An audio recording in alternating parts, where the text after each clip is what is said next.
이번 시즌 가장 높은 무대인 NBA 파이널에서 만난 덴버와 마이애미. 냉정히 말해 이 두 팀은 소위 말하는 인기팀은 아니었기에 서로 간에 이렇다 할 스토리나 인연이 풍부하진 않았는데요. 하지만 아는 사람은 알고 모르는 사람은 모르는 악연이 하나 존재합니다. 때는 2021년 11월 9일, 장소는 볼 아레나. 덴버 너게츠와 마이애미 히트의 경기가 펼쳐졌는데요. 당시 덴버는 머레이와 포터 주니어가 빠진 요키치 원맨 팀이었고 마이애미는 동부 컨퍼런스 상위권을 달리고 있었습니다. 때문에 원정 경기임에도 마이애미의 우세가 점쳐졌으나 요키치는 이미 MVP를 받았던 리그 최고의 선수였고 경기는 예상과 달리 트리플 더블을 기록한 요키치를 앞세운 덴버의 압도적인 승리 분위기로 흘러갔습니다. 이때까지만 해도 별일 없이 진행되고 있던 두 팀의 경기. 문제의 사건은 종료 2분을 남기고 벌어집니다. 요키치를 상대로 공격을 시도하던 아데바요의 야투가 불발됩니다. 마이애미는 파울을 기대했지만 휘슬은 불리지 않았고 이에 화가 났는지 마키프 모리스가 강하게 요키치를 가격합니다.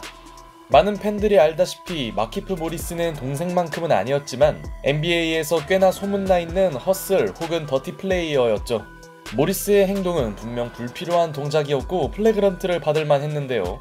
하지만 모리스가 미처 생각하지 못한 것이 있었으니 요키치도 한번 화나면 세르비아 상남자로 바뀐다는 것이었습니다. 5-on-4 and Jokic. Oh no!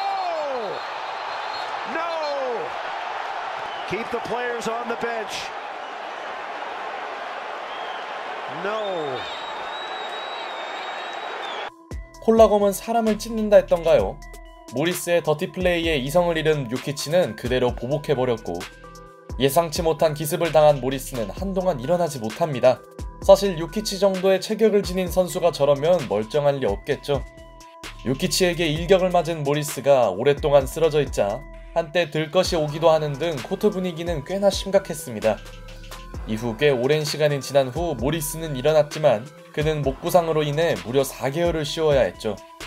좀처럼 보기 힘든 사건의 심판들은 면밀히 비디오를 검토했고 예상대로 원인을 제공한 모리스와 보복한 요키치는 모두 퇴장당했습니다.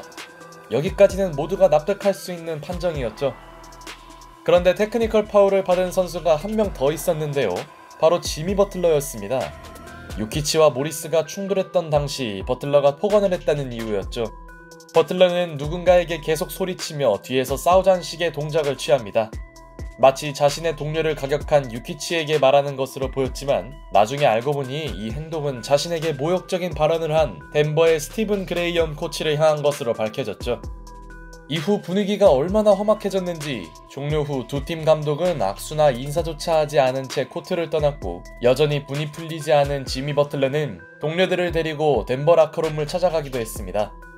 그레이엄 코치와 단판을 지으려던 의도였겠지만 다행히 덴버 경비원들의 저지로 2차 충돌은 나오지 않았죠. 어쨌든 이 사건으로 요키치가 한 경기 추가 징계를 받은 가운데 팬들의 반응은 요키치가 보복한 것은 잘못되었지만 모리스가 워낙 사례가 있던 선수인 만큼 요키치를 옹호하는 쪽이 많았습니다. 실제로 TNT 고정 패널인 샤킬 오닐과 찰스 바클리 또한 모리스가 먼저 시작했고 요키치의 행동은 정당한 것에 가깝다고 말했죠. 한편 버틀러가 주도한 라커룸 침공 시도가 알려지자 요키치 형제들이 마이애미 원정 경기 티켓을 구매하며 20일 후 펼쳐진 두 팀의 리턴 매치가 큰 관심을 받게 되었습니다. 사실 요키치보다 더 무서운 건 형들이기 때문이죠. 그러나 사건의 당사자인 모리스와 버틀러가 결장했기에 리턴 매치는 별 문제없이 지나갔습니다. 지난 시즌 나름대로 큰 화제가 되었던 두 팀의 스토리. 더욱 재밌는 파이널을 기대하며 영상 마치겠습니다.